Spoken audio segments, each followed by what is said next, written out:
Happy Thursday, everybody. How's it going? How's everybody doing tonight? It's Thursday. That means GVO After Dark. All right. Well, we've already got a bunch of people in the chat. It's not quite 8 o'clock yet, so we'll just say hey to everybody, and then we'll bring out my co-host, and then eventually we'll bring in a special guest because we make it like that. I don't, but that's how it happens sometimes. So we're gonna put up the banner, but we're gonna disregard the fact that it's in a very specific order. Sometimes things happen in a month where, I might not be the second week or I might not be the third week, and same thing with the other guys. I'll go over next month's schedule a little bit later, but just every Thursday we go live. So tune in 8 o'clock every Thursday. We're always here. We're always doing something train related. So why not? And we're not 8 o'clock yet. So to our early birds, Eminem Rails, Tim from They Make It Like That, Roger Coleman, and Angela Crawford. How's it going, everybody? Lucas Model Trains, Mike, John. How's everybody doing? Everyone's slowly piling in. If you haven't said hey yet, let me know you're here. Give us a shout. Dennis, how's it going, Dennis? And Ontario Northland Rail fan, welcome. Anthony Dodge, how's it going, guys? I hope you guys enjoyed the keeping track that was on just before this. That happens once a month, just once. That's all I can do. And it usually happens at 7 o'clock just before GVO After Dark. So it's a whole night of fun and trains and me getting made fun of by these guys. Always a blast. Always a blast. Nancy, in the spirit of Colorado. Never been to Colorado. I should go, though. I should get out more. K-Town. How's it going? Ontario Rail. Thanks, Mike. I feel like I put a lot of love into those. Trying to make it different every month, but, adding that, same kind of zest, working on the layout, tips and tricks. Just wait till next month. I got a couple of good ones for you guys for next month in March. Should be a good one. And Idaho Rail fan, how's it going? Okay, so yeah, we're pushing 8 o'clock now. Without further ado, I'm your host, Go Veer or Go Home. And I've got an accomplice, my co-host, Mr. Eminem Rails. Hey! And as you can tell, his hair has not grown an inch. Oh, come on. I'm sorry. It's so weird because I was saying to you before the show, this is our first GVO After Dark without Dadco. So I know. It's going to be rough. It's going to be rough. But hopefully a lot less CP, right? A lot less CP? Is that what we're hoping for tonight? Look at the bright side. This shirt gets tighter and tighter each month. I don't know. Do they make it like that or what? I don't know. I guess.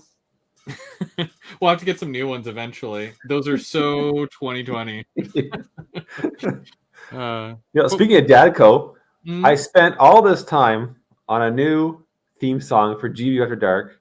I include Dave's name in the song. I do all these clips of you, me, and Dave. What does he do? Gone. Leaves the band. So will we ever see this video? You saw I showed it once. It was for the January. Was that the January show? Okay. Oh yeah. I think I did. Yeah, I did. Right. Okay. Yeah.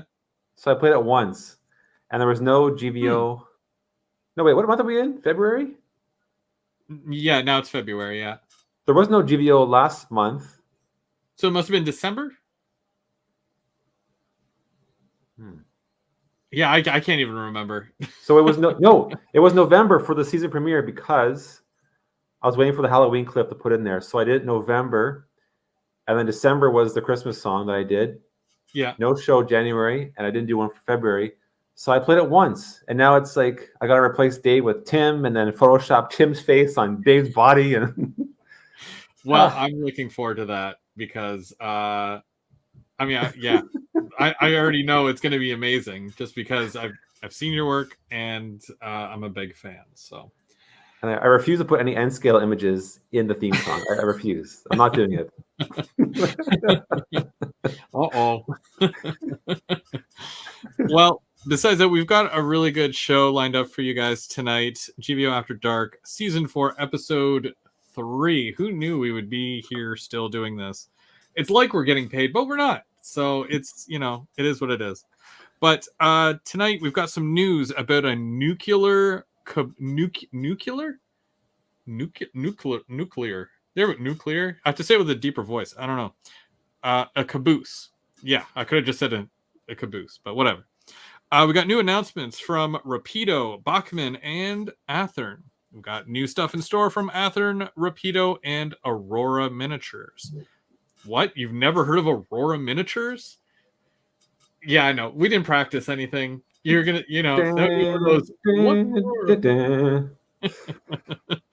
Well, and then we'll talk about the keeping track, and we've got a special guest, and then also we'll go over the March schedule because let's face it, it's kind of wonky for March.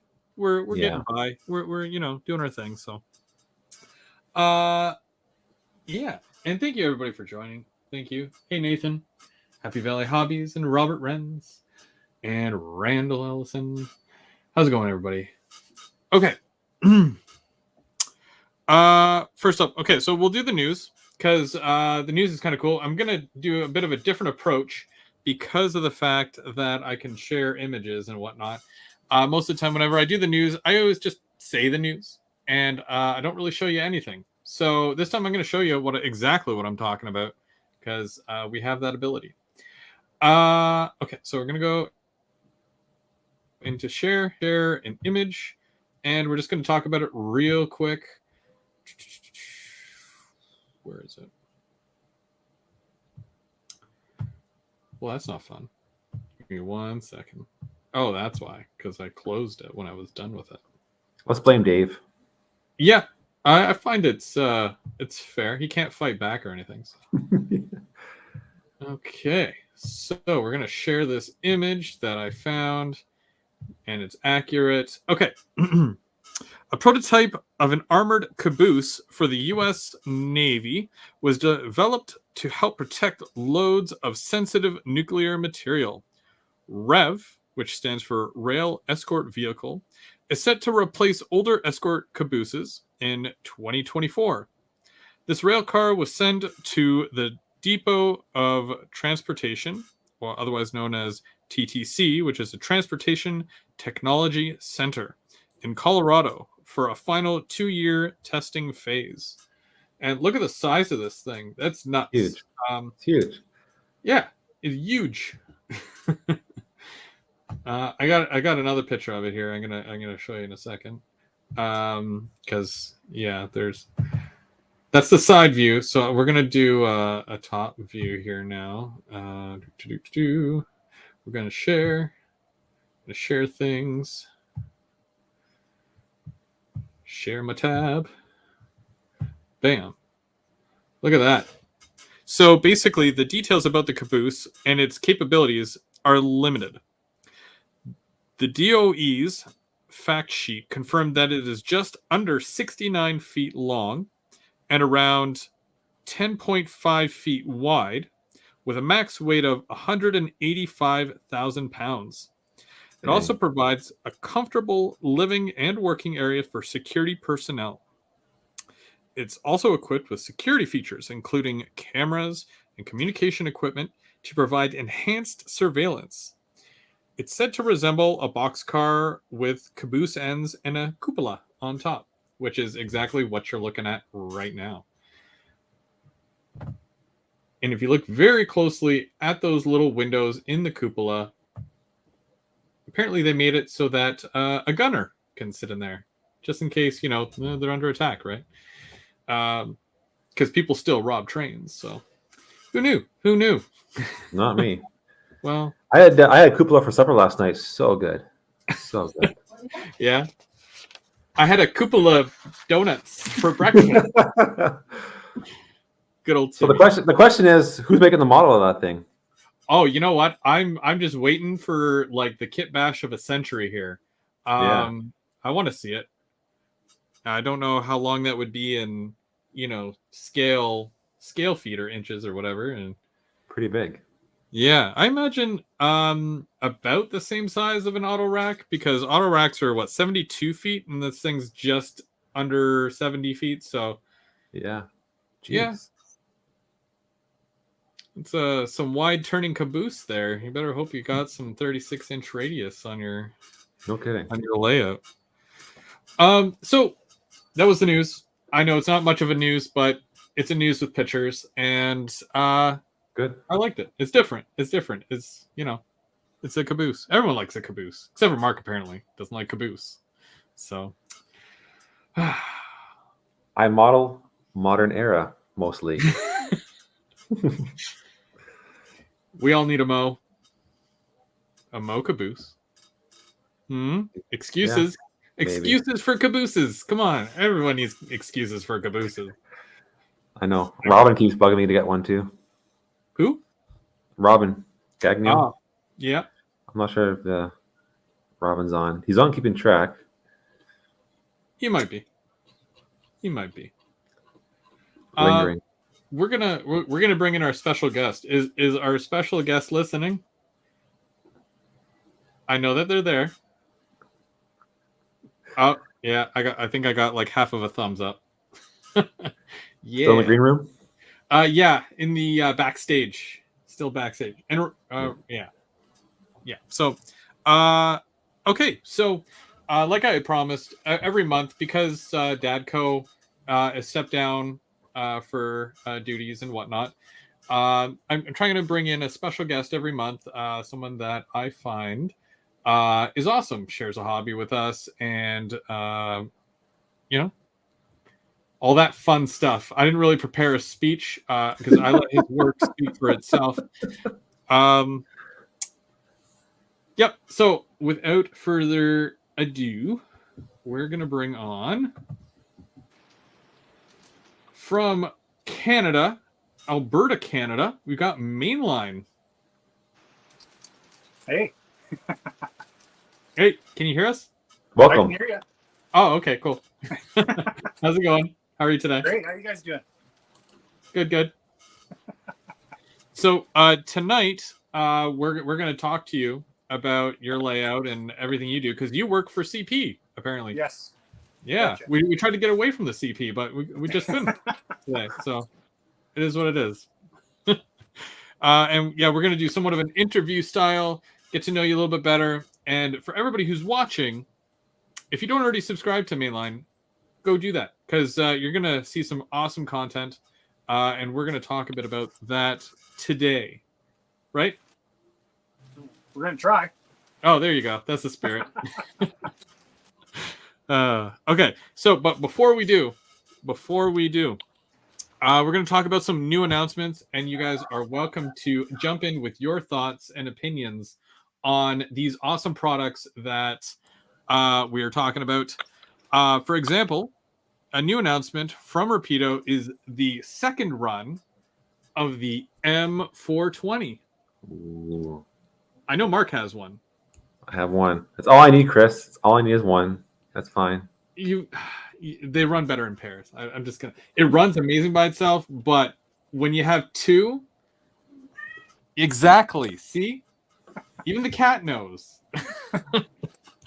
But yeah, we're gonna get the CN Zebra 3500 series locomotive. So you're also gonna get BC Rail.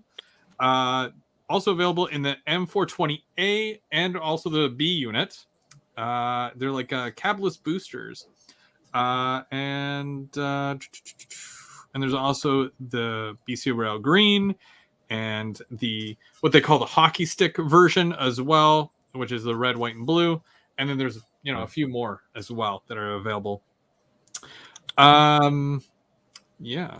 Now you have the. I'm pointing at my computer, but I'm really pointing at mainline here because you have the. Help me out, Steam Locomotive. Oh, I got the Royal Hudson. Royal Hudson. There you Yes. go. Okay.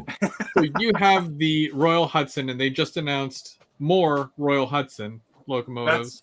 That's the Hudson, just the Hudson class. Yes. So those were more of a freight locomotive, still using passenger service, but not designated Royal Hudson. Right. And what is it? The Empress as well? Yeah, that's the modern, I guess, CP steam engine. That's the one that they use on their excursions and stuff. Right, and that's they recently started doing that again, right? I think they wanted to, and then COVID kind of took over. Yeah, but yeah, yeah, they were putting money into the Steam program. Absolutely, they were. Yeah, that happens, right? It does, yeah. Unfortunately. Also, now, and this was a long time coming, and honestly, like, I don't know how many emails I had to send. Mark, I'm sure he sent a bunch of emails to Bachmann as well. But the Siemens SC42 Charger will now be available in Via Rail paint, which is awesome. I got mine pre-ordered.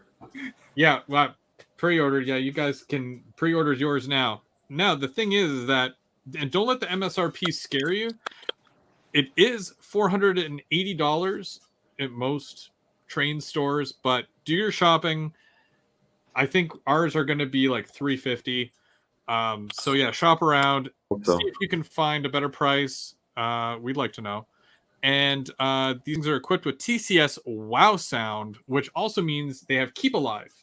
And for those who do watch Dadco's channel, he has Keep Alive on all his locomotives that he added, so he doesn't have any problems running trains. Clean track, dirty track, who knows? I know. We can't tell. Such a great feature. It really is. It should come as a standard, don't you think? Like locomotives these days. Yeah, I agree. And Bachmann, now, like when people say Bachmann, I'm not downplaying Bachmann because they make trains, they make cars and whatnot, but they tend to get a bad rap. But when they released the Charger, and I saw a lot of reviews on it, videos and whatnot, I was actually blown away. I'm like, are we sure that this is actually a Bachmann right now? Like, I don't know. It seems like something totally different. I'm not a Via guy or anything by any means, but I was blown away by how well done that model is. Like, I've seen pictures of it, obviously, but yeah, like Bachmann's really stepping up their game. Oh, 100%. yeah. Especially just the fact that they're using TCS and whatnot. Now with Athearn, it hasn't. Okay, you guys can be the judge of this. So now there's been a lot of like, when are we getting our Via Rail P42? When are we getting our Via Rail P42? Recently, because it was for a very long time, it was, well, we're not doing it, or we're way back burner, can't come to terms with Via, can't get the, the go ahead for it. In a post last month, or I guess this month, it's still February, right? They are looking for prototype photos, prototype color specs, and all that for any and all Via Rail P42 locomotives, because it is greenlit now.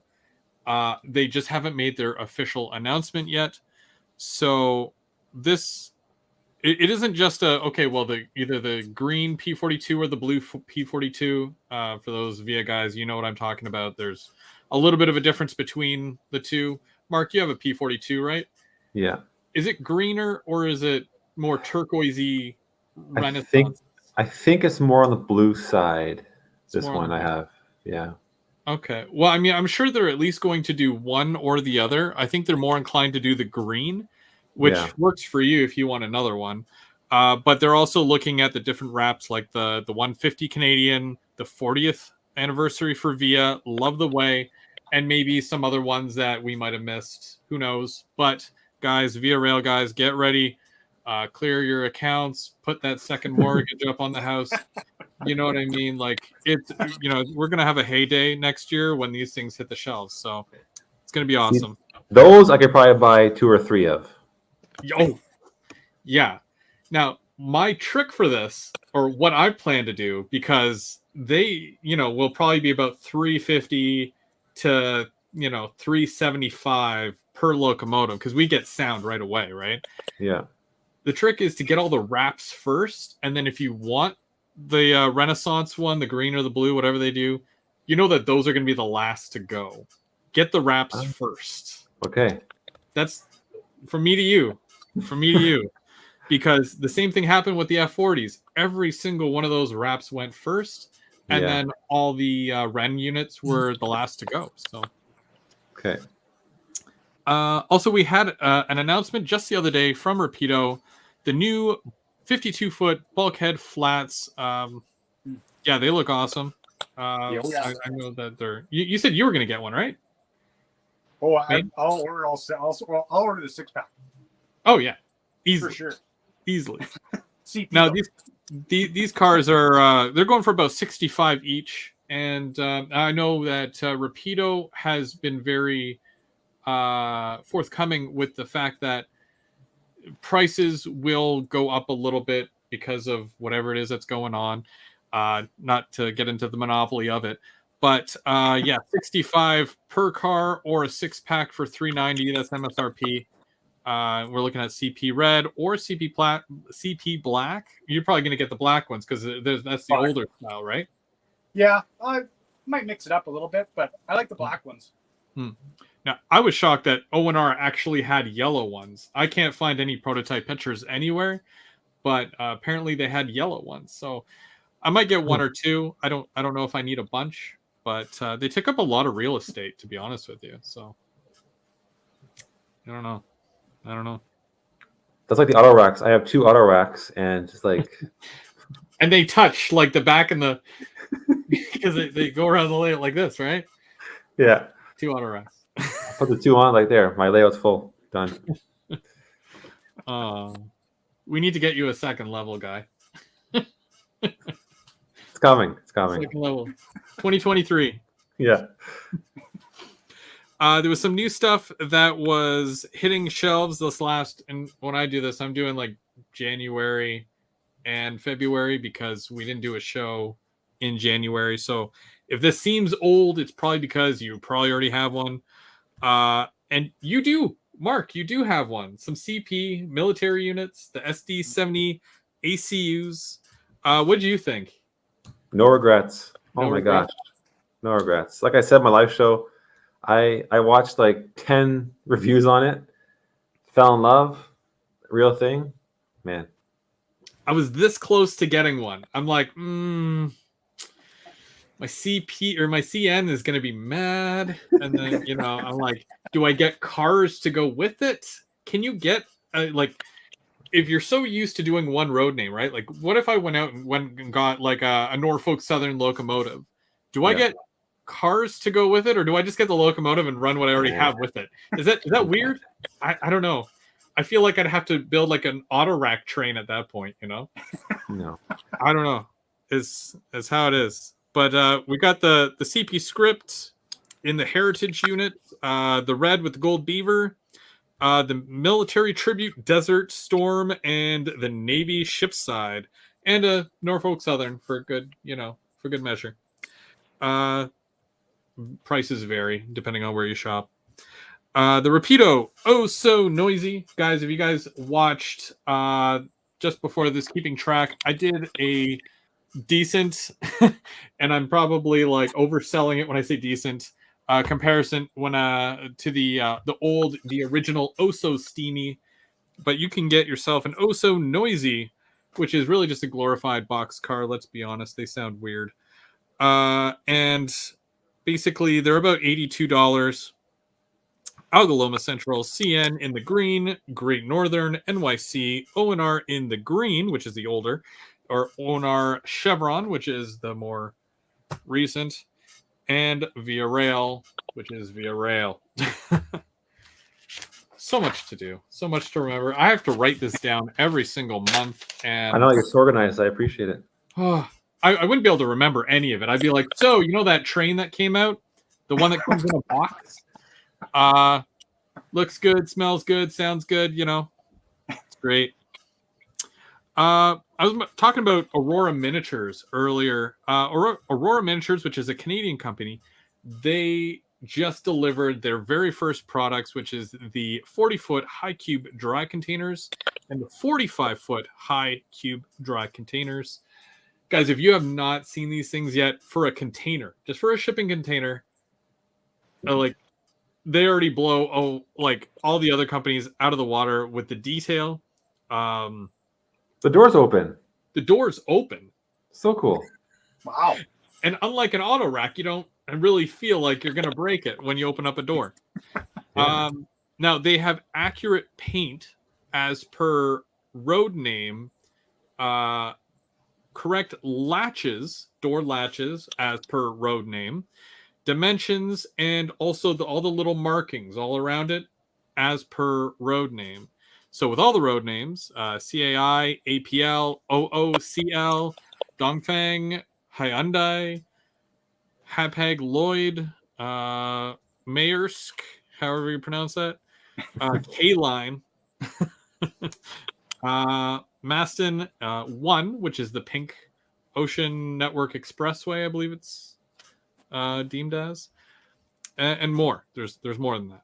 But those things are awesome. If you guys have not seen them yet, they come in a set of 3. Yeah, definitely worth looking into. I'm tired already. Is it my bedtime yet? Only 8:23. Oh my gosh. I feel like I've been doing this all night. Oh, anyways, I hope everybody's having a good time. Now, Mark and I have both written a bunch of questions. We're gonna skip to this because this is yeah, I don't like any of that stuff. So we're just gonna skip to the good part. We're gonna talk to Mainline here. How are you doing today? You were showing off your layout there. Oh, yeah. Quite the layout. Do you want to do like a pan? Oh, sure. Of the layout. I'm not sure how far you can go with your camera there, but what's the size of the space? So this is about I'm gonna say about 18 by 20. Mm-hmm. So like it seems like a really big space. Yeah, absolutely it is, but it gets small once you start putting bench work in it. Mm-hmm. Mm-hmm. It gets small fast. Oh yeah. But nice. I kind of you start building it. You got big plans, big ideas. Everything fits on paper, Mm-hmm. and then you start compressing it down. Mm. And I think I made the best out of it, best I could, anyways. So you do it like I do on a napkin, and then you make your adjustments as you go, or do you do it Exactly, on a computer? No, I wish I could do it on the computer, but no, I'm scribbling on pieces of paper, scrap paper at work, and I've always something got going on in my head for track design. So That's good. And so do you roughly know what you're doing when you're going into it and saying, well, I'm going to put an industry here, there's going to be a siding here? I'd like to think so. Yeah, I try anyway. Well, I mean, it helps because like that. well, you work for CP Rail, so you basically get a handle of how the railroad actually works. So you're able to basically translate that from real life experience into the hobby. Exactly. Yeah, I try as much as I can. Anyways, like I said, it you start compressing how much of it down and you try to make it work. So well, let's talk because you're on YouTube and you're also on Instagram, and you go by Mainline. What's your real name? Tyler. Okay. Yeah. I know that, but I'm just everyone else. So yeah, it's a little different, but yeah. Well, where does the name Mainline come from? So I actually took that not just because I work the main line, but there's actually I guess you'd call it a junction, and it's actually called Main. It's spelled the same way. That's out on the Maple Creek sub. It's just west of Swift Current. So I go by it all the time. So it's like, that sounds good. I like that. Nice. Makes sense. Works. It works, man. It works. Oh, yeah. So it's the main line. Exactly. Yeah. Okay. And so you work for CP and you model CP. Is that the case? So what came first here? Actually, just the modeling came first. Oh, really? Yeah, my dad actually got me into it lightly. I was probably, I want to say, about 7 or 8 years old. I kind of had, the first train set. I've, the Bachmann GP35 kind of deal, and a little 060 steam engine. And that's kind of what started it all. I'd had like a little like 4x8 chunk of OSB. It was on like the bottom bunk of my bed. So I wake up in the morning, just climb down the ladder and fire up the trains. See, that's what I told my wife we should do. But she didn't like that. So I think it's a fantastic idea. I think it, it brings a lot of, spice to the bedroom, if I can say that. I totally agree, 100%. Thank you. At least somebody does. Can you write that down so I can give it to my wife? So when did you start your YouTube channel and your Instagram, and which came first and all that? The YouTube came first, and I started that shortly after I kind of got back into model trains. I took a bunch of years off. Let's just put it that way. And then, kind of one day I just was like, hey, I got to do something. I can't just, I guess I could sit around and play video games all day, but I was like, I got to do something different. So I had all my model stuff still stashed away back home at my dad's, and just dug it out, and I had a 4x8 layout still just kind of in storage, so I dug that out and cleaned it all up, and that's kind of how it all began. I'm gonna say, I honestly don't remember. That would have been, almost 10 years ago, I guess. That I would have got back into it. Yeah, because I actually maybe a little bit before, maybe about 11 years. But Now, do you find during everything that's going on the last couple of years that you've actually had more time to work on the trains or less time? Because, I mean, if you're working for CP, you probably have zero time. Yeah, altogether, right? It's difficult to make time. As strange as that might sound, it's being that I have been with CP for 10 years now, it's a lot of long nights and early mornings, and that kind of wears on a guy. And you get home and you might have plans to put scenery on the entire layout, but you get home and it's like, nah, I really don't feel like doing that right now. So you kind of get the trains running and then sit back and enjoy and wait for the phone to ring again. So obviously you got to make time for everybody else, and that does take precedence over trains, and unfortunately. But I did have, I don't know how much you guys or anybody knows, my wife had a pretty severe accident a couple of years ago now. And during that time, she was in the hospital, and of course, COVID was going on still. The hospital was locked down, so I couldn't go. So when we moved out here, originally I had plans already to build this layout, and seeing as how I was off work and I couldn't go to the hospital, I had nothing better to do than start building layout. So I don't know. It worked out pretty good. That it was definitely a lot easier that I wasn't working at that time. Mm-hmm. I really only had the layout to really worry about. So, but yeah, it's really difficult a lot of times to get home and find the motivation to go and into the basement and do something. Is what it is. Yeah, been there. Trying to make the best of it.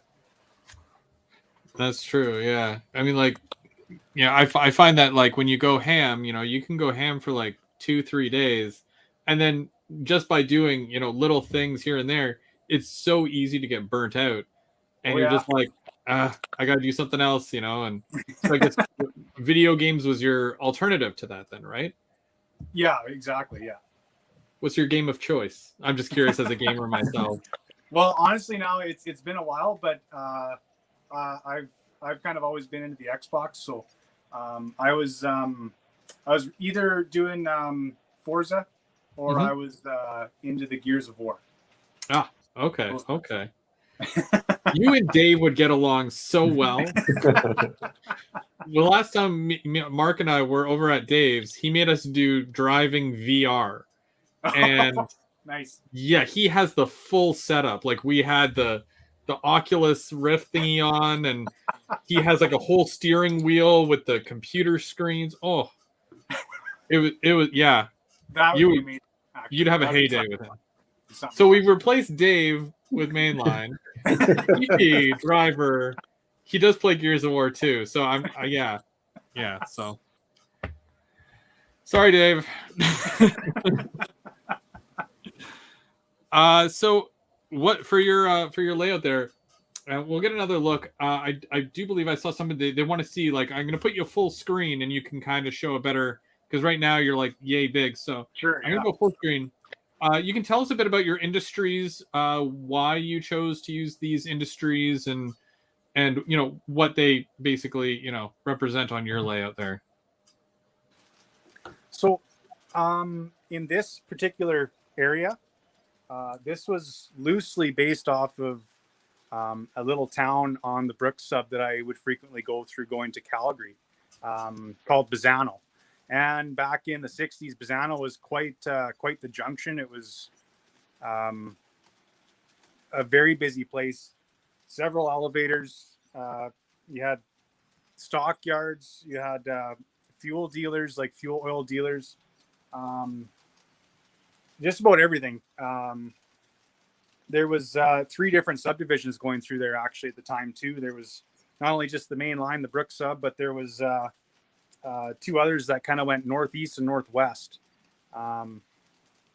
So in about 8 feet of space, I managed to squeeze in a grain elevator and a couple backtracks. Again, with the compression, it's quite difficult. You think you got tons of space, you really don't. But the one thing I did actually plan was to have a little bit of a branch line, and that also sneaks into the cold storage room, where the main line of the actual layout here loops around. So the branch line, when it works properly, you can actually take a train right off, hide it into the staging area, and then also reconnect it on the other side of the layout, which I tried to put as much detail into having like a prototypical sense to the layout. Moving, I guess, more west on the layout, I kind of skipped right over Calgary because I'd never be able to model that. It's too crazy of a place. And I kind of wanted to, I like the idea of doing mountains. I really liked the idea of doing it. The actual process of building mountains, I never got to because one, it was a lot of work, and again with the motivation, it's you get home from work, it's like I don't really feel like doing mountains today. But also then we got the news of moving, so I kind of all work halted on the layout scenery wise because I'm just going to take it down and all apart anyways. But I wanted to give some sense of an elevation change. So the layout actually does go up about 3 or 4 inches here. And that is supposed to be my mountain area. I was supposed to kind of make it similar to like a Lake Louise or like a Banff area, Yoho National Park. I really wanted to do the spiral tunnels. But yeah, putting a helix in here would have just taken up so much space. It would have overpowered the layout. So, and in that sense, it didn't really work in my head. I didn't like the idea of that. So, if you rewind, Oh, there we go. This is loosely based, and I like using the term loosely based because I can't really 100% do prototypical, but there's a little tiny town called Irvin, and that is actually about 30 miles east of Medicine Hat. So now we're on the Maple Creek sub, and it wasn't as big as Bazano was, but again, several elevators, stockyards, stuff like that. I wanted to kind of incorporate a few different industries into the layout that prototypically would have been there. And there is a lot of old roadbed, old ties, old building foundations along the main line out here and around these little towns. So as I was building the layout and planning the layout, I really wanted to try to incorporate that into it as much as I could. Whether I did that or not, I guess that's kind of up to you guys to decide. I think I did okay with how far I got with what I had kind of at the time for resources and materials and kits and stuff like that. But I really actually do like this scene. Like in general, I get a lot of nice shots in here. I wish I could have done like the grass, the dirt, painting the rails, the ties, blah, blah, blah. I wish I could have got there. So maybe I'm getting kind of a 70s kind of vibe here. Tell me if I'm wrong. More 60s, more transitional, like kind of like 61 to 68 kind of deal. Okay. So right before, steam was taken out, kind of across CP, but also kind of right before the multi-mark came in, the Pac-Man, which I believe was 1968 when they started receiving those locomotives in that paint scheme. So I really like that script and the block lettering. I don't know. I used to always wonder why people modeled that. Mm-hmm. And once I actually got, I think my first one was like an RS10 or something, a proto. Once I got that, then I kind of knew. It just kind of clicked in my head, like, okay, yeah, I get it. That's just, it's cool. It's cool to see something different that you wouldn't normally see. It's just history. It's to me, it's so cool. It's fascinating. And we're seeing a lot of questions about your DCC system of choice. Oh, sure. Yeah, sorry. About that. I'm totally ignoring the comments. I'm sorry, guys. It's okay. I'm not really doing a good job of reading the chat. Normally, Mark chimes in every so often with that, but he's the strong silent type tonight. It's okay. He's taking it all in too. I am. I'm just noticing there's like no color in your train. It's kind of neat to see. It's all brown. It's all brown. Hey, yeah. It's really. It's almost. It's like it's different. It's like you said. It's different. It's neat. Yeah. Thanks. Actually, you guys would be proud of me. I got a couple new things in. Stuff that well, actually one piece, like the TH&B box. That was my first TH&B car that I got. So that's a little pop of color in the layout. A couple new Intermountain cars too. Genesis, Rapido, but... nice. Sorry, yeah. The DCC system, I use Digitrax. What the heck is it? I got a DB150. I do have the UR92 panel to run wireless, the radio throttle, but we had a little bit of water in the basement recently, and I kind of fried a few of my power supplies. So I currently don't have that ability. That's too bad. It is unfortunate, yeah. That's all good. It's all good. And if you want to tell us more specs about your actual layout, so like the kind of track that you use, it's obviously not N scale, but tell us all the specs about what you use there. Okay, yeah. So HO obviously. this is all Code 100, Atlas and Atlas Flex Track and Pico switches, medium turnout or medium radius switches. It's just I think that's just the go-to stuff. I do have I did drop a bunch of power. Like I've got feeders all over the place, but I don't think I have enough. I've got your main power bus under the layout, and then I've got a bunch of Cat 5, some solid core Cat 5, and I was just individually kind of stripping the wires, I guess, of each other and soldering them wherever I could put them. But I still do have problems. It's not 100%. I was hoping to get to the point where I could paint the track, as previously mentioned, but I wanted to make sure that my track work was as good as it could be before I threw paint on it. I painted track before, and then I've kind of regretted it because apparently I wasn't ready. It happens. You start having issues, and it's a disaster after that. So. And biggest radius versus smallest. I was going to say littlest, and I'm like, nope, that's a bad word. Wrong. Yeah. Right now, I do have a 39-inch curve on the very back. Perfect for that steam. That's perfect, yeah. Actually, it's funny, I tried that Royal Hudson on an 18-inch curve, like just some 18-inch snap track. And it binded so bad, but it made it. It didn't like it. So it is possible.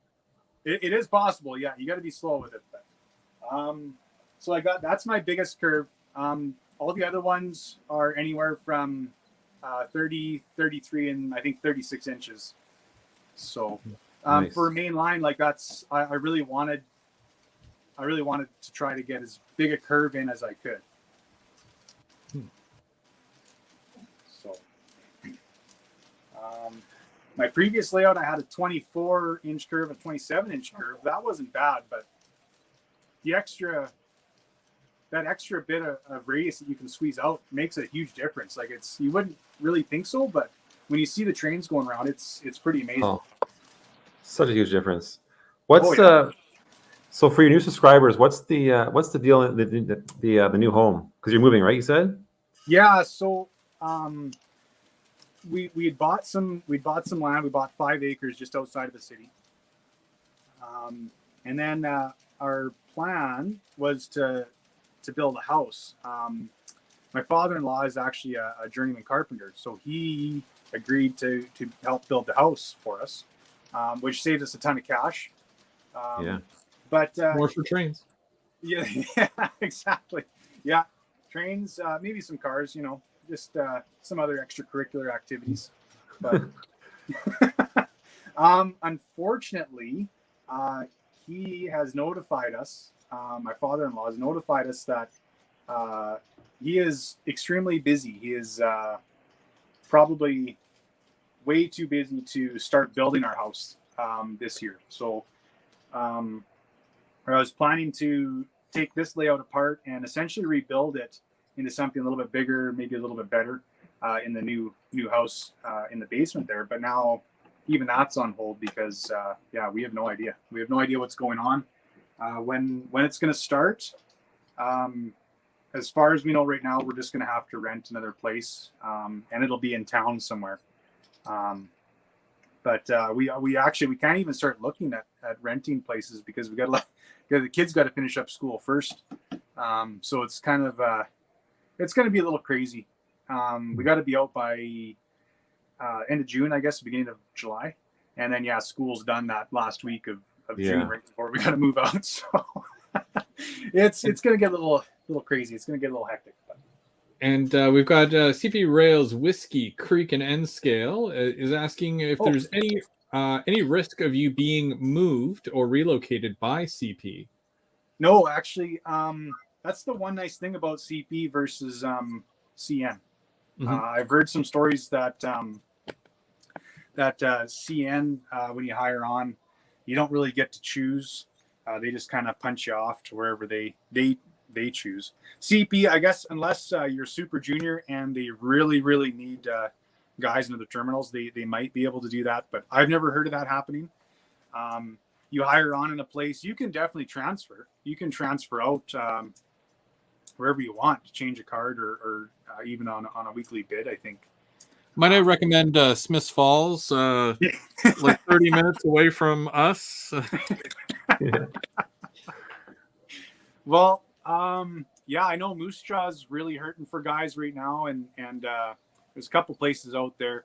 In the hat here, we're good, but it's everywhere seems to be out of guys. It's on rest or I don't know what it is. Where guys are always working on. Parking lot's always full, which is a good thing. We had the fires in BC last year, then we had the floods a few months ago, and that really hurt us. There was not a lot going on. So, but yeah, for me, no, there's no way you'd get transferred out by the company. No. That's good. Yeah, it's makes things a little bit easier.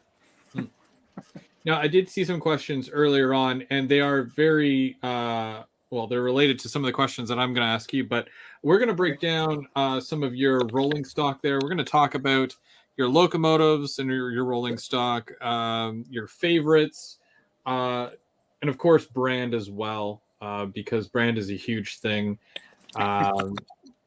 Yeah, because everybody's always asking. I always see people, what's the best brand? What do you use? What do you recommend? So, to hear a lot of people's different opinions, especially because we all have different styles of layouts with different radiuses, and we know what works, right? Like if you never told me that the steam locomotive, you tried it on an 18 radius, if I had just 18 radius, I would avoid it completely. But now, because we're sharing this information, it helps to, either encourage or discourage us from making those purchases that could, be a good thing or a bad thing either way, right? Absolutely. So for your favorite locomotive, we're going to start off with the real locomotive in real world time. What is your favorite locomotive?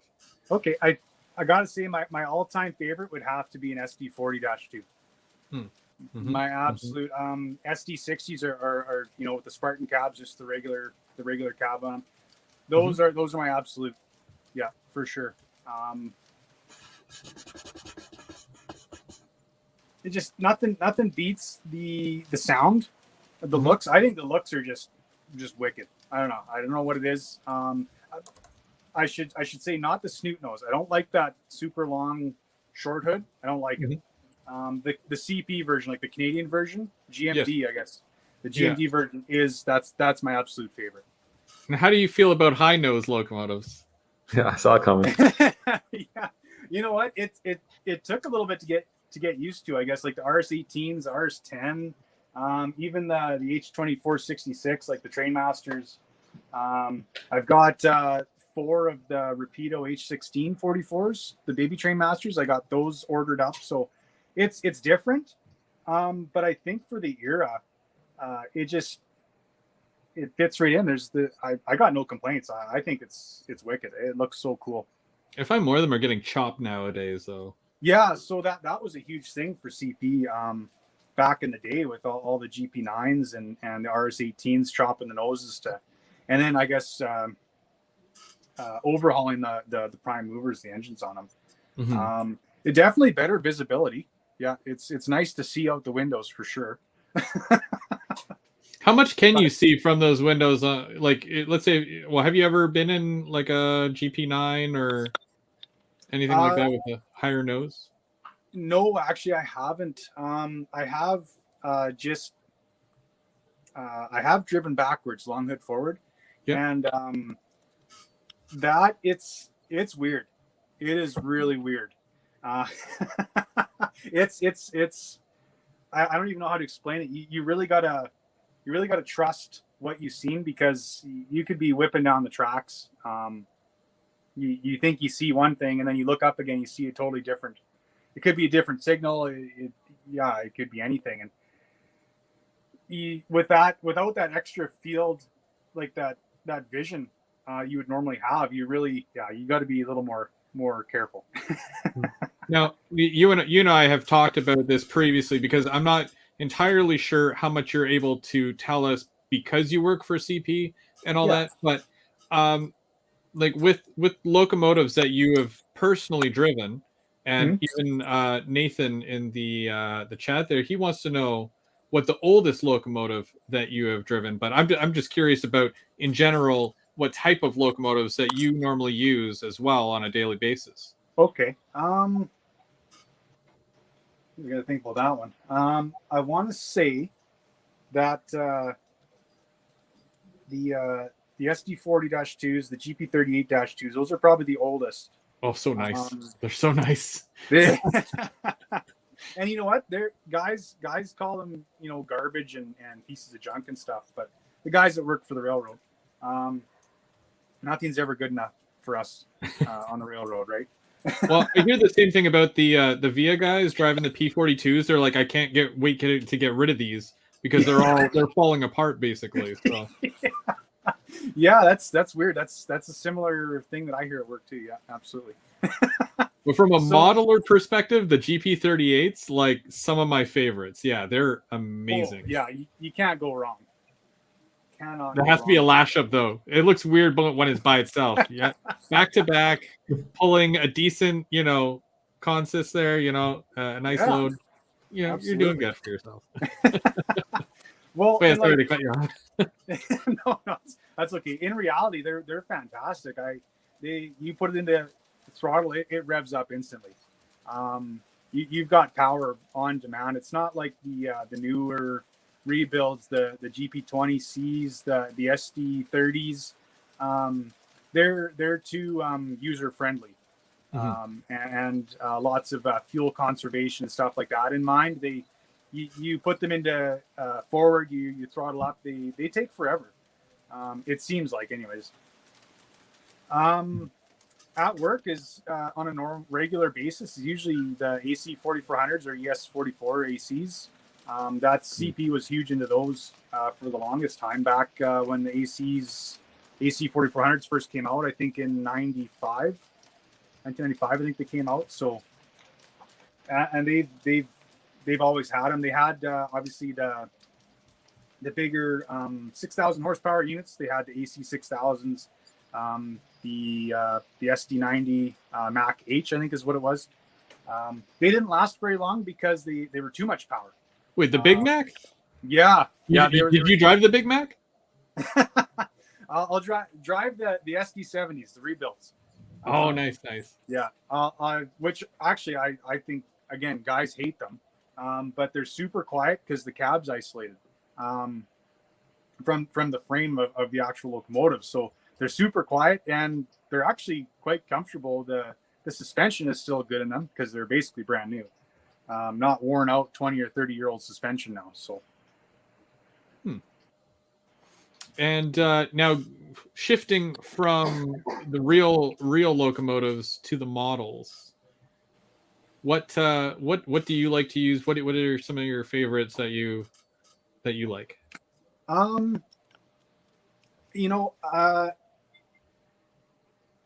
I guess in this transitional era that I'm kind of modeling, I really liked I actually really liked the Proto 1000, 2000 models.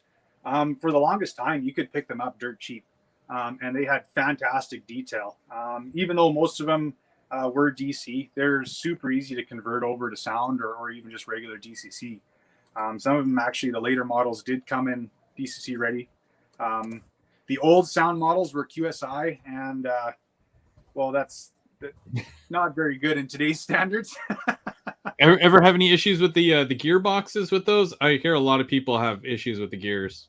Yeah, actually, so I've got a couple on the layout right now, and they've actually been pretty good. But recently, my RS2, I had issues with it. I had issues with it last year sometime. I did a video. I pulled it all apart, and I tried to clean it, and I was hoping to fix whatever was broken in it, and I didn't find anything. I put it all back together, got in the layout. It ran fine for a few days, and then it started, like, the gears were skipping, or it was just, I don't know, something was wrong with it, and I can't figure it out. I had a GP30 as well, and yeah, same thing. I put a brand new Tsunami 2 decoder in it and throw it in the layout, and it's I don't know, it's the gears or something's messed up. I have no idea. So yeah, they definitely do have their issues. I think a guy just lucks out with the models that those older models, I guess. Mm-hmm. I know Walters does sell new wheel sets and axles and gears. I don't know if that would fix it though. I have no idea. But I've noticed recently too, especially I don't know if it's just CP stuff, but I cannot find any of these protos. Even maybe a couple I've seen at the hobby shop just used, but like on the eBay there's nothing. There's nothing right now. So, but definitely the protos. I do really like Rapido stuff. I really do, especially in this era. Like I've got a couple of FP7s. I've got the RS18s, the Royal Hudson, obviously.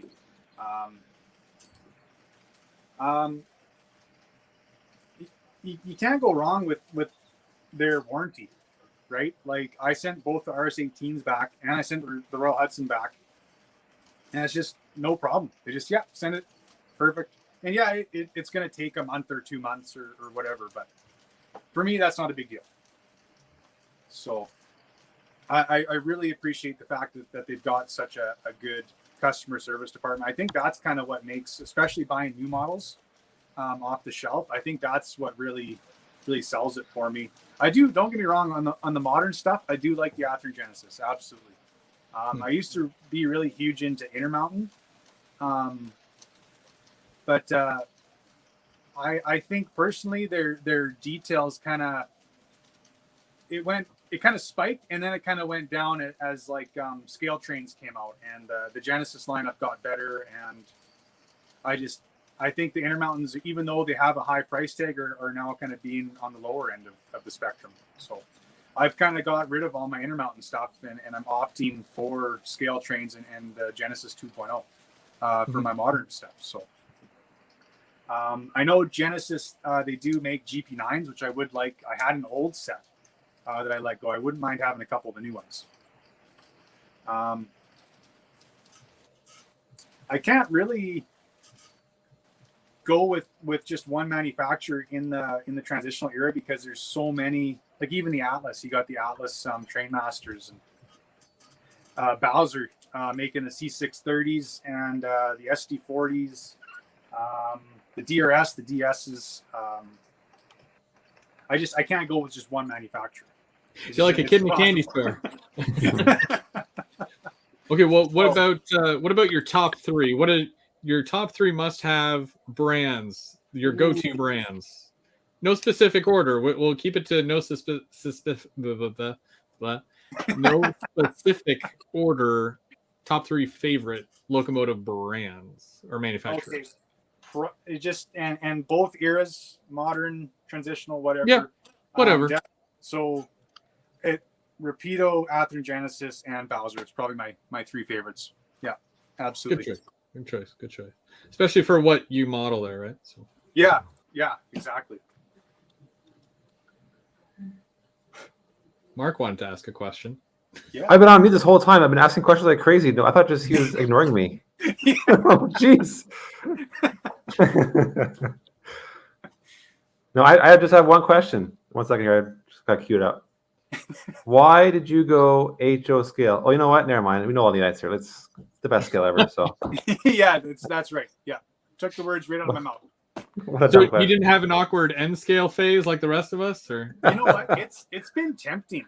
I'm not gonna lie. Like those N scale guys just get everything handed to them. Like especially in the modern stuff, you go buy like a 3-pack of like Kato well cars, and they're like, oh, here's 6 containers for free. Mm-hmm. Oh, okay, I got to go to the store and to get 6 containers and spend $50 a set on top of the $200 car I just bought. So thanks a lot. Not to mention their most recent release of the Canadian box set with the extended box set for cars, the Turbo Train in N scale. Yeah. We're still waiting for a good version of this. Like, come on. So they can't say that they haven't gotten decent stuff. It's just selective, whatever you model, right? But yeah, definitely the well car sets that they have. Like we can get a 3-pack, but it's yeah. They just add them. They just, here you go. Yeah. It's on us. Don't worry about it. So let's shift over to rolling stock then, because you have quite the selection there of rolling stock. What do you use, and what do you like? When I first, because I made a transition from the modern to the transitional eras, which was kind of a weird process going backwards, but a lot of the original stuff that I bought was it was whatever was affordable or cheap or economical or whatever you want to call it at the time. So a lot of After Blue Box, because you could pick up a nice Blue Box kit for like $5-10. That was pretty good. You throw a set of metal wheels and KDs on it, and you're laughing. After Blue Box, some proto models, like the kits are a little bit crazy, but you could usually find a pretty good deal if you had the time. You could sit down and throw a kit together. It wouldn't be an issue. It would look fantastic. AccuRail. I really like the AccuRail stuff. The kits are super easy to put together for the most part, and they look the part. You spend a little bit more. I don't know now. It might. I don't know what the prices are right now, but before you could $15, maybe $20. You get an AccuRail kit, no problem. And that's kind of what helped me get into transitional era was just the more affordable options out there. You weren't going to the hobby shop and putting $60 or $80 or $100 down on every car that you bought. So that was definitely my go-to. I've kind of started to branch out a little bit. Sometimes you can find a good deal on like a used Intermountain box car or After Genesis or even, I guess the RTRs aren't too bad.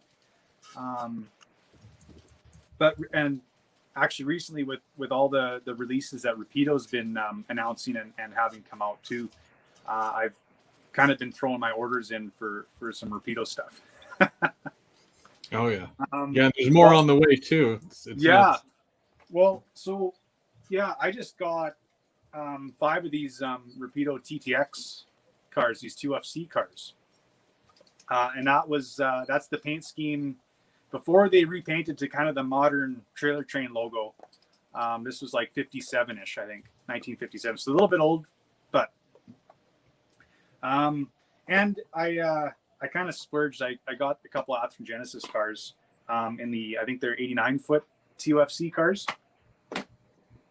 So these are actually, like, they're gorgeous. Obviously, they're Genesis, but recommended 22-inch radius. So just in case anybody's wondering. I've never actually seen that posted on a box that clearly. Yeah.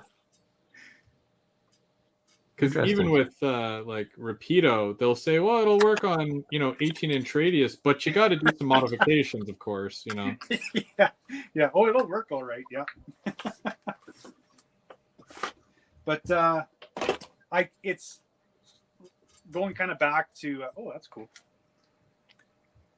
There's a little reader. Oh yeah. Those came in, I think, in the 70s. But yeah, like it's just not it just doesn't make sense for me. It's not practical for me to go out and buy an entire fleet of Genesis or Rapido cars. I can't do it financially. Unfortunately, the bank keeps denying credit increases on my line of credit. So especially with the prices, like it's about on average $50 a car if you're doing freight, and then $120 for passenger.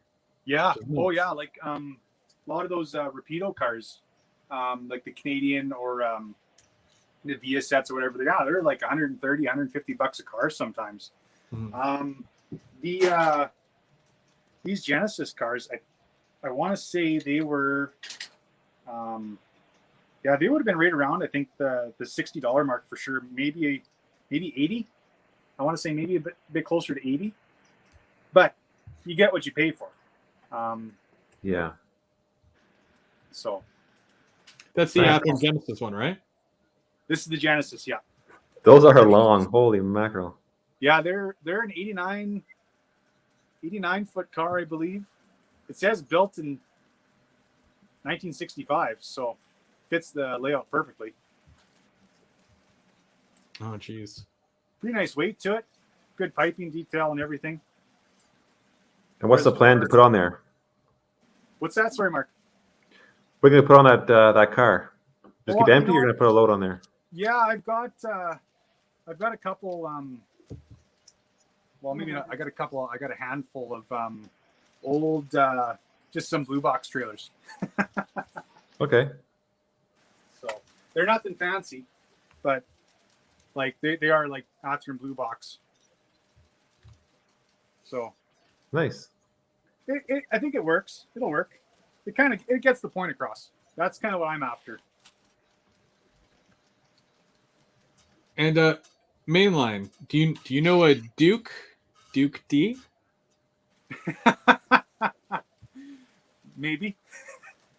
Well, I was close. I thought it was a brother. I thought maybe a brother or like a close friend, but no, that's my dad.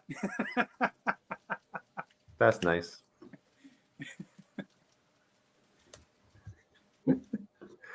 And also shout out to Dwight Curley there. Get well soon. And Tim. So guys, get well soon.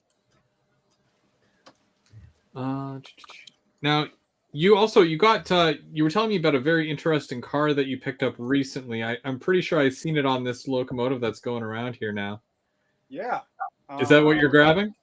Yeah. Because it's a really neat car. So yeah, this is pretty insane. I don't know. I've never actually seen one of these for sale before. I'm gonna go full screen on this. Yeah, absolutely. Don't mind. Is that graffiti or is that actual? Yeah, that is all decal work. It's all hand painted. There's no graffiti on it, but it is lightly weathered. So, want to tell us a bit more about the car, where you got it? I'll post the website here in the chat for those who are interested. Yeah, go ahead. Sure. So and actually it so I stumbled across this guy's site. His name's Andy Wigmuller. He's out of Vancouver.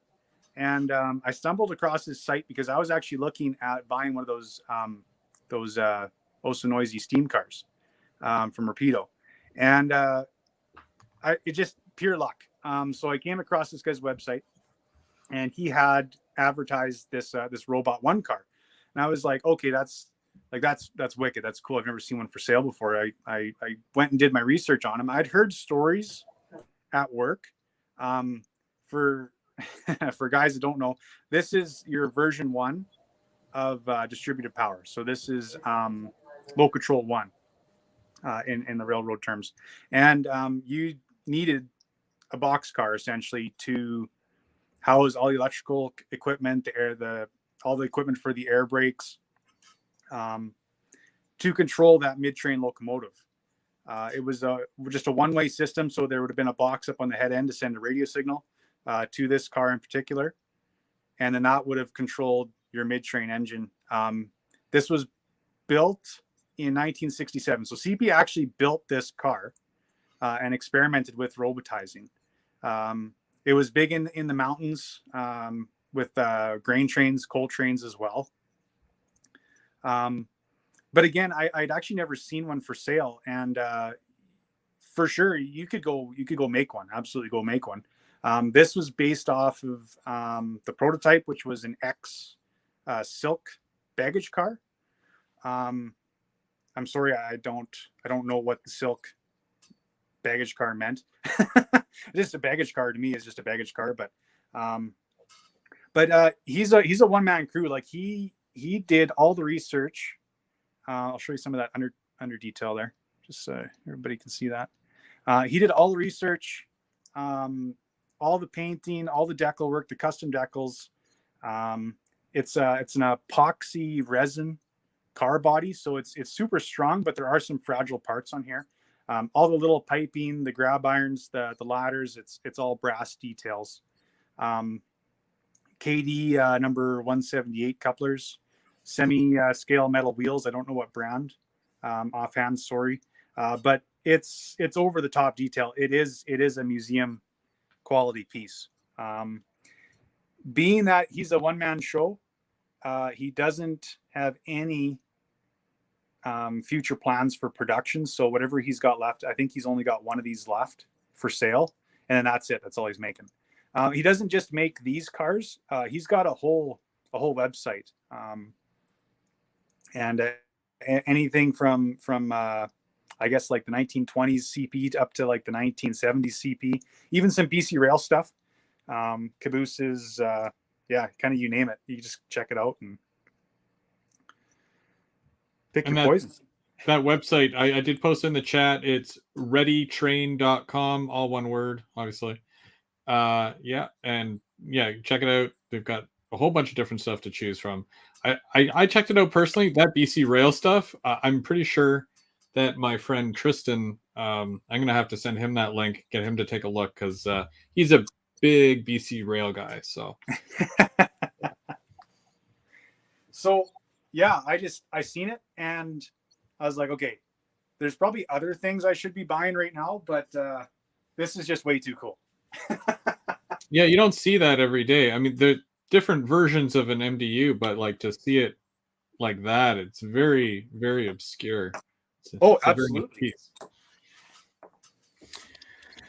So now you were talking about how you're going to be moving eventually, and how this layout basically will be eventually coming down. How much of it are you going to be able to save and use, or are you just scrapping it and then starting fresh? No, I will. I'm gonna start just by removing all the wiring, all the track, all the road bed. The wiring is, well, it's just nice to keep it. You don't have to go out and buy new stuff all the time. The road bed, those like foam, the rolls of foam road bed are getting more and more expensive. So I'll reuse as much road bed as I can. A lot of the road bed I actually kept reusing. I've used it probably at least 3 or 4 times now. Kind of helps when it's not painted or ballasted as well. You just nail it down, or you don't glue it down, right? Glue it. I just use a really thin layer of glue, or even silicone sometimes works too. But yeah, I'll remove all the road bed, all the track. Like I'll if I have to cut it, I will. But I'll solder. Like I'll take everything apart.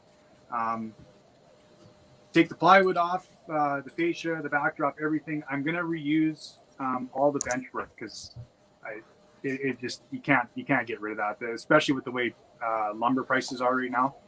I'd be crazy to do that. So I'll reuse it. Try to make it work the way it is right now. Might have to obviously do some modifications for the new house when I get there. But yeah, my plan will be reuse it, build a second level, and maybe attempt a helix as well. See what no, don't do a helix. You don't need a helix. It ruins the aesthetic.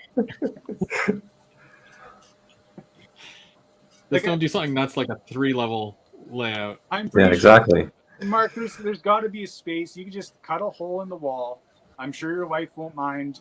And just even if it comes out in the living room, just this nice helix in the living room, and then back into the wall. And Mark, this is coming from somebody who literally cut a hole in his wall to put it through. Yeah. So, now people have told me to cut a hole in the wall because I've got a workshop on the other side of one wall there, but I'm still renting, so I don't really feel right doing that. But, so is he. He's renting too. Well, but it's cold storage. No one's gonna,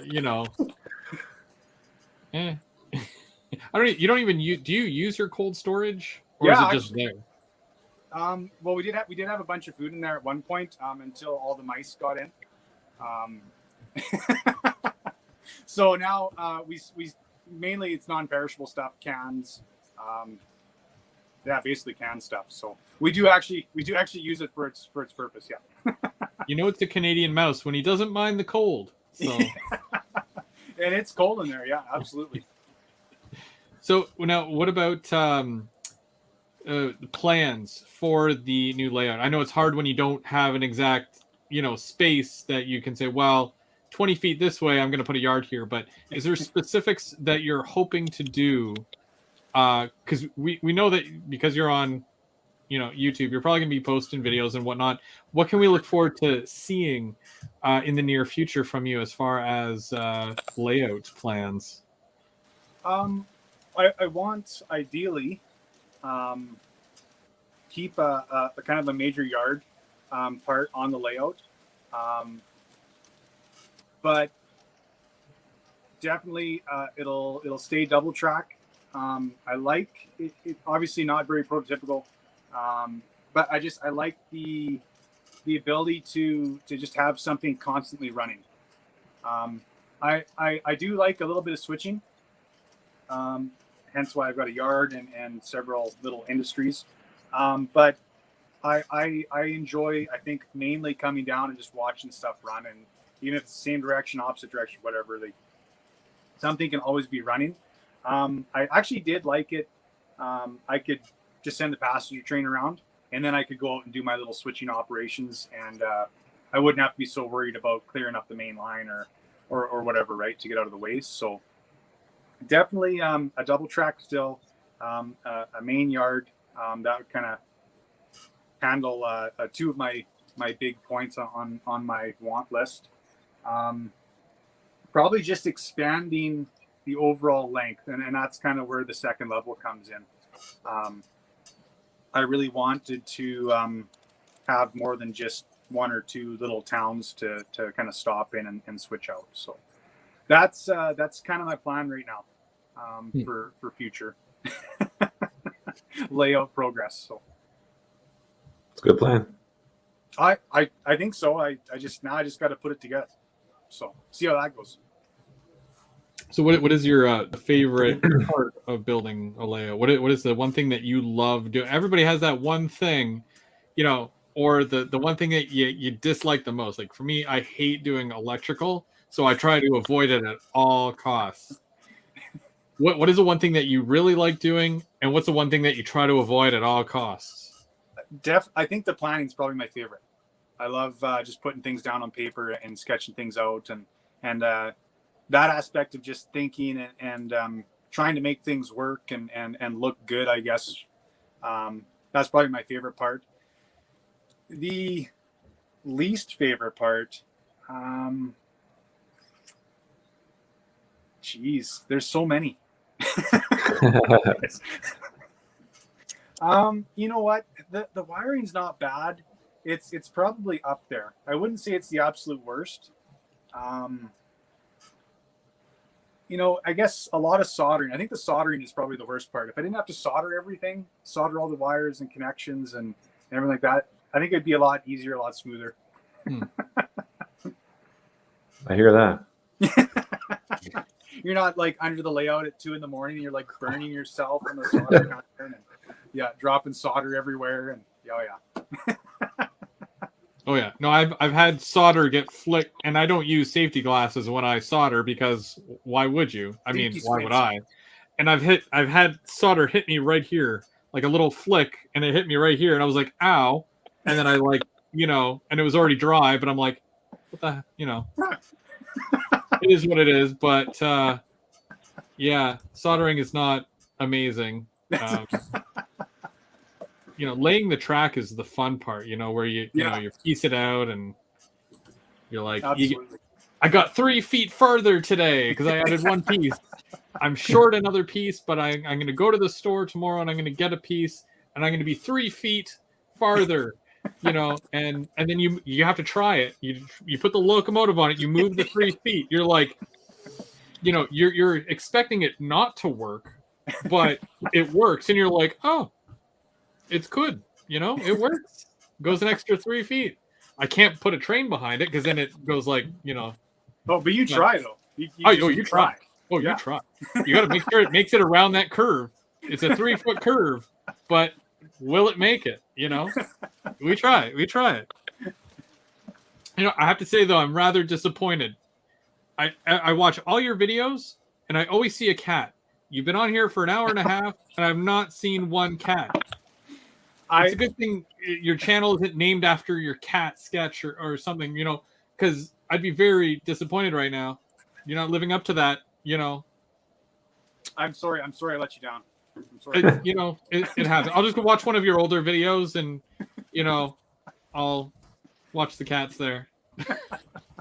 They'll be around. It's just, I've been, it's kind of part of my keeping the track clean plan. Having, I love having the cats in here, don't get me wrong, but they get up on the layout and there's hair everywhere and then cleaning hair out of the axles and, oh yeah. Do you find that it's like a huge problem? Is it? I've had, and I've had a lot of guys comment in the past. I think I didn't want to believe it at first, but now the more I've been down here and I've had little issues here and there, I do a lot of like spot cleaning. I'll find like a really bad spot and I'll just clean it quick.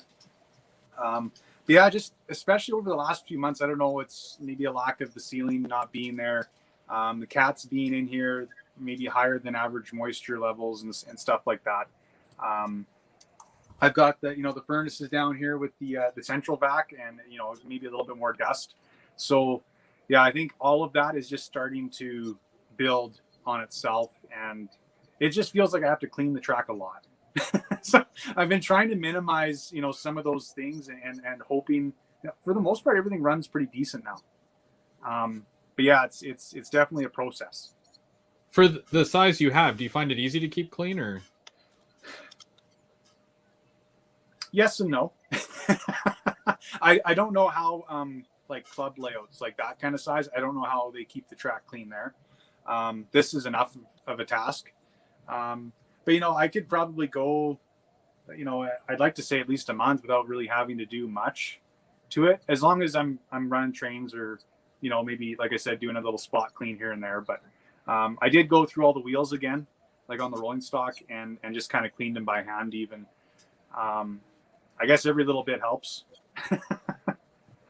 Geez, good for you. I've been cleaning mine in 3 years.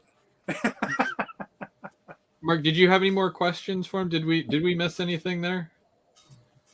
I don't think so. I was just back to his real job. I was hoping he could like strap a camera to his chest to give us a when he's on the job.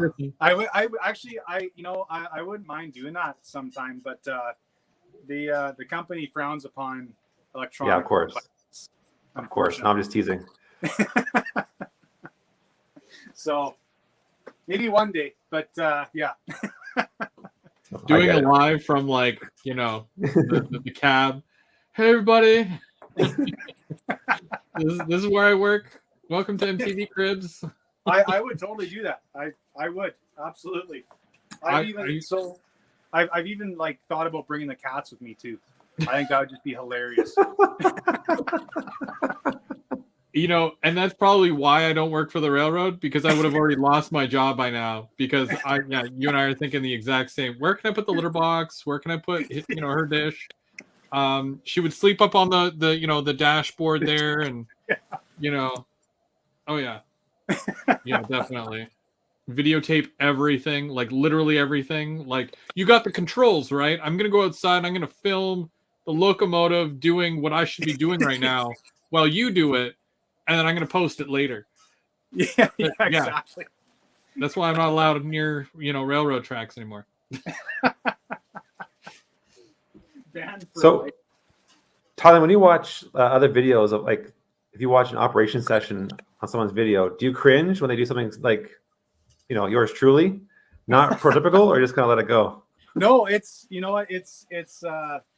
everybody's got their own way of doing things, and that's totally fine. Like, maybe I don't know. It would have to be pretty bad for me to probably think otherwise. Like, honestly, however you do it is the way you do it. That's totally fine.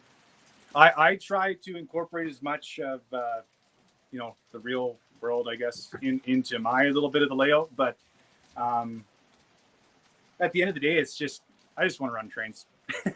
So no, like there's absolutely nothing wrong. No, it's all One good. time you can run a train, no rules, and no one's there to slap you with a suspension or something. Yeah, exactly. Yeah. And then so with just before we did GVO After Dark, it was keeping track. I do that every month. 7:00 is usually when it goes live. I always do it as a premiere. You're welcome to watch it then, or you can watch it on the replay. But and then we go right into the GVO After Dark right after.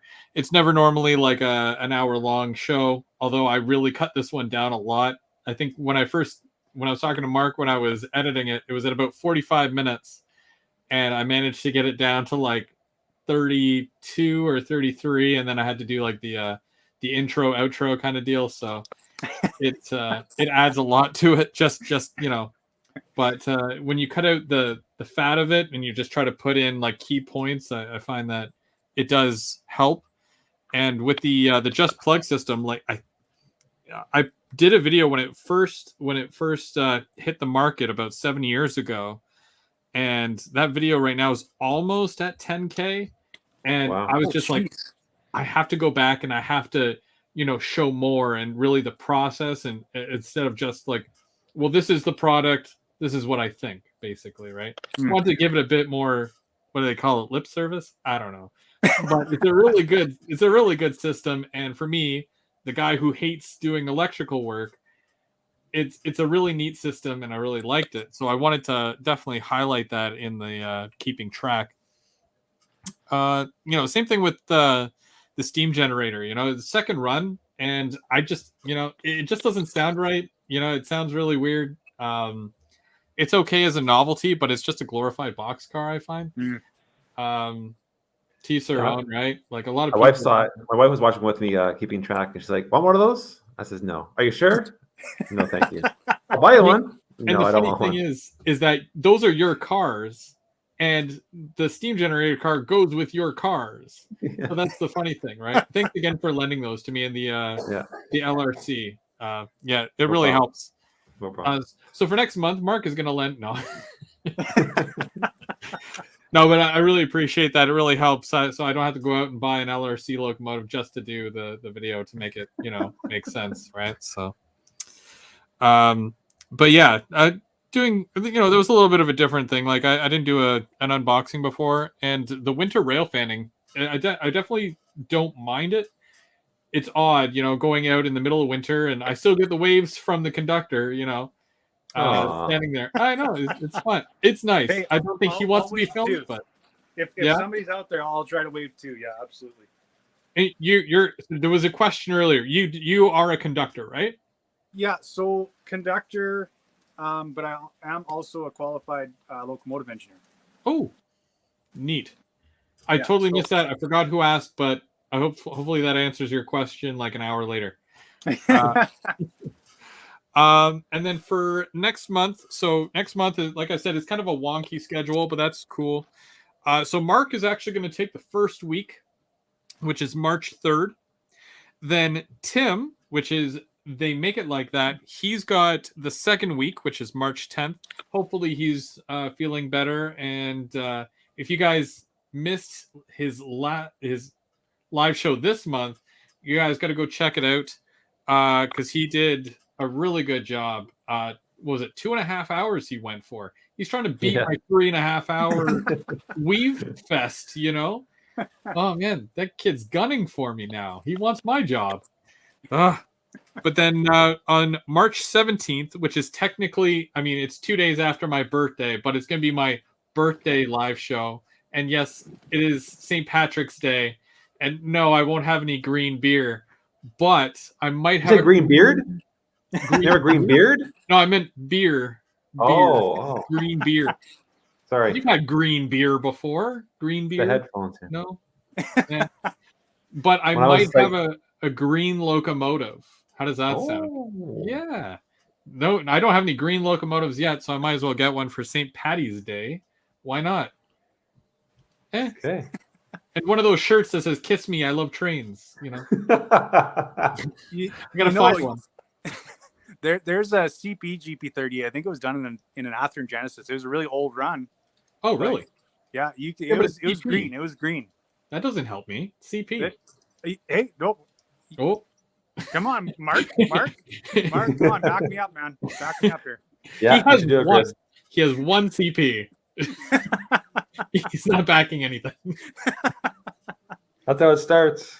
Yeah, I guess. That's how it starts. Yeah. Hey, like all fairness, like I've got a little bit of CN on the layout. I've got the GMD one sitting here. A little bit is not enough. I want to see. I want to see a double lash up with some rolling stock, sir. He's like, nah. No. Nah. That's fine. That's fine. I prefer modern CN over like the the green CN. The green and gold. Yeah. And again, teach their own. I'm a zebra guy all the way. Yeah, same Mark here. knows. Mark knows. Yeah. I do. I do have the Draper taper. I do have a dash 40, a dash 840 CM there. So they are nice. They are very nice. Did you get it at the correct price point, which was $200, or did you end up buying it like 3 months later when they were all sold out, and now it's like $350? Yeah, that was kind of that's what happened. Yeah. I was like, do I really need it? No. And then I was like, no, I need it now. So yeah, sure enough. I was foolish and I got the North American one when it first came out. So yeah, I paid $200 for it, but I should have got the zebra. And then March 24th. So here's where the weird thing is, because March has 5 weeks in it. But March 31st, which is the last Thursday of the month, I'm taking the day off because it's my son's birthday, so I won't be around. So up to whoever, if any of you guys want to step up and do a live, you're more than welcome to. Just let me know, and then we'll let everybody in the chat know at least a week in advance, so you guys know who's going live and whatnot. But GVO After Dark, and keeping track, the next episodes will be March 24th. And we have a special guest. Just like Mainline, only a little less CP. Yeah? A little less. Just a little. Not too much. But, and no, it's not Dave. Although he's pretty special. He is. Yeah. And that was it. His baby is so cute. Dave's baby, his little son, so cute. Yeah. He hasn't done a video or any of the announcement or any of that stuff yet. Well, he's on Facebook, and I'm on Facebook. My wife is, so I get the info from her. So I've seen pictures. They seem happy. Yeah. Big shout out to Dadco for that. That's basically it. That's the show for the month. That was GVO After Dark. Mainline, do you have anything before we go? Anything else to tell us? Show us anything? Just got super laggy. I was gonna say, are you eating popcorn? Because it sounded like popcorn. It's so laggy, I can't even hear you, man. I'm so sorry. You sound like a robot.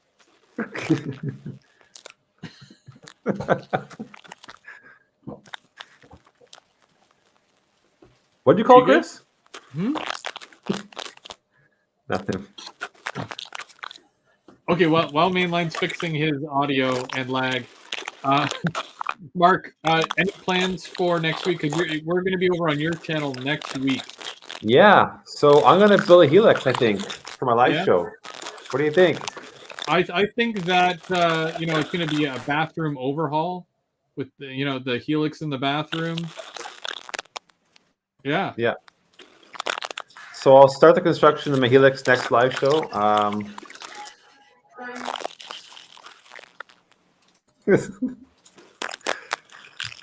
At least we'll get to the second level next week. And then maybe, since the 31st is open, I can finish the third level. And then we'll look at the fourth level. Because I'm not doing, if I'm going Helix, I'm going 4 levels. I gotta beat you. I'm going 4 levels. Oh man. Go big or go home, right? Isn't that your motto? I guess, but I mean, I haven't really broken through the roof yet, so like, the train's got to go up a level. He's gone. We lost Mainline altogether. Hopefully he comes back so he can say bye, but just in case he doesn't. Yeah. That's what I'll do. Yeah, see, I'll have 3 levels of HO, and the 4th level will be N scale, so I can make it a little smaller. Yeah? Somehow it'll transition to N scale. I don't know how that work, but I'm pretty sure, I'll find a way. being 100% serious here, you could probably fit an N scale layout in a bathroom. That's not even a joke. That's realistic. Yeah, but wouldn't the steam like ruin the drains and stuff? Obviously, you don't use that shower. You would just have the train going through the. That's quality yard space right there, sir. Add an industry in your shower. Right. You just take Okay, the bucket of hot water outside with the spoon, and this is how I shower now because I choose to have trains in my shower. Yeah, It's doable. Your neighbors won't mind. I'll run it by Laura. See what she says. No. If it's anything like my train layout in the bedroom, I doubt it's going to work out for either of us. So, I don't think he's coming back. Mainline, if you're watching, thank you so much for joining us tonight. It was a blast. For everybody in the chat, go check him out. Go to his channel. Go subscribe to him. Follow him along. He's going to be building a new layout soon. Everybody likes watching that stuff. He also does mail calls, and he has cats. So why wouldn't you want to follow him? So exactly. Go follow him right meow. Do it. Mark, anything else? Well, I didn't get a chance to say publicly how awesome that paper mill looks with the lights. You did a bang up job on it. Oh, thank you. I tried. Really well done. I have a few other things to do in there, but I wanted to make sure that everything was good. But thank you, though. Hey, you're back. I'm back. Sorry, guys. I don't know what. We already finished the stream and everything. It's all done now.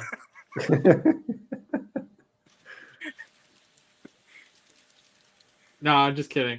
But we're glad you came back because now I get to tell you to your face. Thank you. Thank you for joining us tonight. Yeah. Thank you for bringing us into your home and showing us your layout. Still wish there was a cat, though. But hey, beggars can't be choosers. But Next time, you owe me a cat video. Thank you. And more CN. That's all I'm saying. More CN. Okay. More CN and more cats. I really appreciate it. Yeah, no, and I really appreciate you guys letting me come on here. This is pretty cool. No, I really enjoyed it. So hopefully I was able to answer your guys' questions. Oh yeah, you're done good. Yeah, cool. No, that's great. We've already decided that we're replacing Dave with you. So. Oh, perfect. Yeah. He's gonna be way too busy, anyways. So. You criticize me way less than he does, so it's you've already won. So. But I think he has more cats, so I don't know. Okay, so we had like nine cats at one point. We were down to 5 now. Oh my gosh. You could 6 because the dog technically is a cat. So. Is he though? Are they? He seems to think he is. Yeah, he definitely thinks he is. So. Well, until next month. Thank you so much, everybody, for watching. Like I said, go check out Mainline. Go subscribe. M&M Rails. As always, sir, it's always a delight to have you as my co-host and being here with us today. Golly gee, thank you. Golly gee. Now go get a haircut. Not joking. I always give him a hard time about that. So guys, you have yourself a great night. Thanks for watching. We will see you next week over on Mark's channel, M&M Rails, for Third Rail Thursday. Yeah. Bye. Take care. See ya.